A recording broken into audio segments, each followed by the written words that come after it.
Bismillahirrahmanirrahim. Assalamualaikum warahmatullahi wabarakatuh.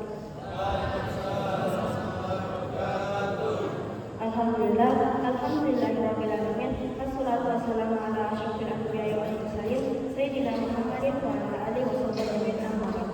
Pertama-tama marilah kita panjatkan puja dan puji syukur kita atas kehadirat Allah Subhanahu wa taala. Alhamdulillah. Lalu pula kita kirimkan salawat serta salam kepada junjungan kita Nabi Muhammad SAW. Allahumma shalli ala Muhammad wa ala alihi.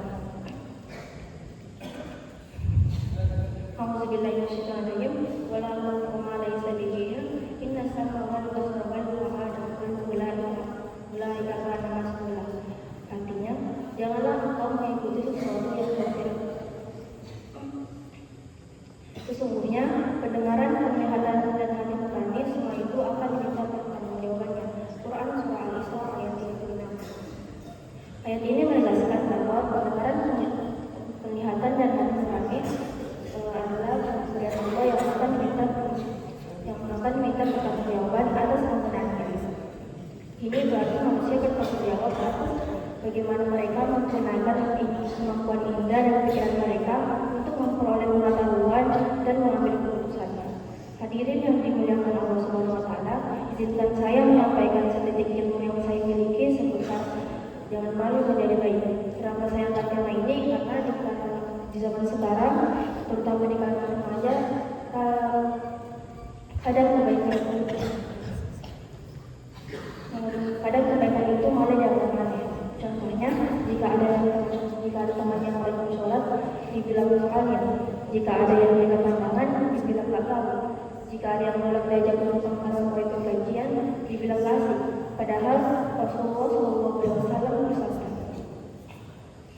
Islam datang dalam keadaan asing karena berbeda dari kebiasaan orang banyak, dan akan kembali asing seperti semula. Maka itulah orang-orang yang asing. Hadis riwayat Muslim.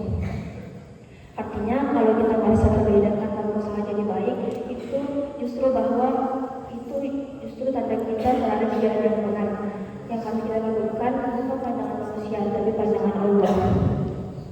Jangan peduli dengan apa yang orang lain katakan, karena pada akhirnya yang nilai hidup kita itu bukan followers, bukan teman kelas, bukan orang sekitar kita, tapi Allah. Kalau kita mau jadi baik hari ini, siapa yang jadi teladan besok? Kalau semua orang takut melakukan kebaikan karena gengsi, dunia ini akan penuh dengan bahaya tapi kosong dari kebenaran. Jadi baik itu tidak harus sempurna, tapi jadi baik itu harus dimulai. Meskipun masih sering salah, meskipun masih belajar, teruslah berusaha jadi baik.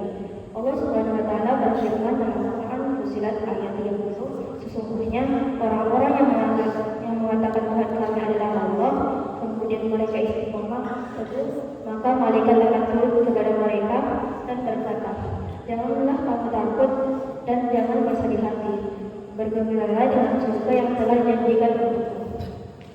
Jadi orang baik itu bukan sesuatu yang gampang, tapi Allah tidak pernah tidur. Allah tahu perjuangan kita untuk menjaga lisan. Allah lihat usaha kita untuk tetap sopan meski diejek. Allah catat setiap detik kita menahan diri dari maksiat.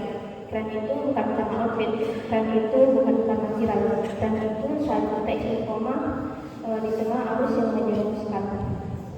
Rasulullah SAW bersabda, wa'ana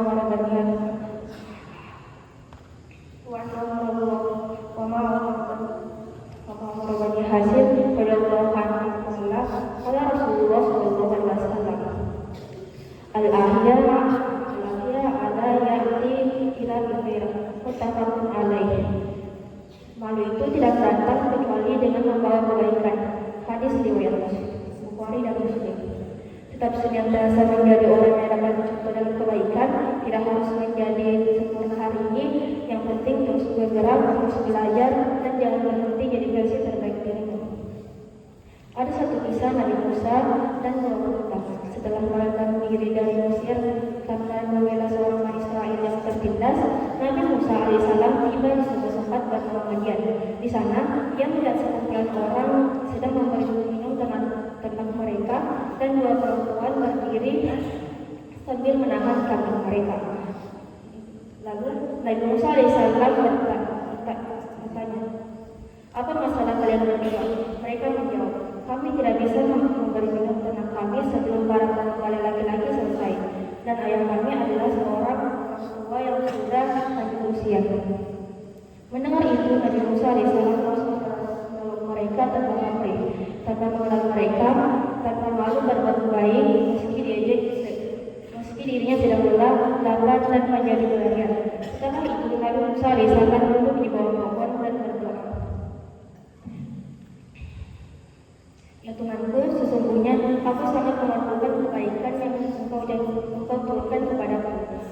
Quran Surah Al-Qasas ayat 24. Akhir kisah, Nabi Musa alaihissalam diundang mereka agar jangan menjadi bekerja, dan akhirnya menikah dengan salah satu putri dari lelaki itu. Akhir kata, dengan selalu jadi baik, karena dunia ini butuh lebih banyak orang baik, dan bisa jadi kamu adalah orangnya. Mungkin cukup sekian yang dapat saya sampaikan. Kurang dan lebihnya mohon dimaafkan. Wassalamualaikum warahmatullahi wabarakatuh.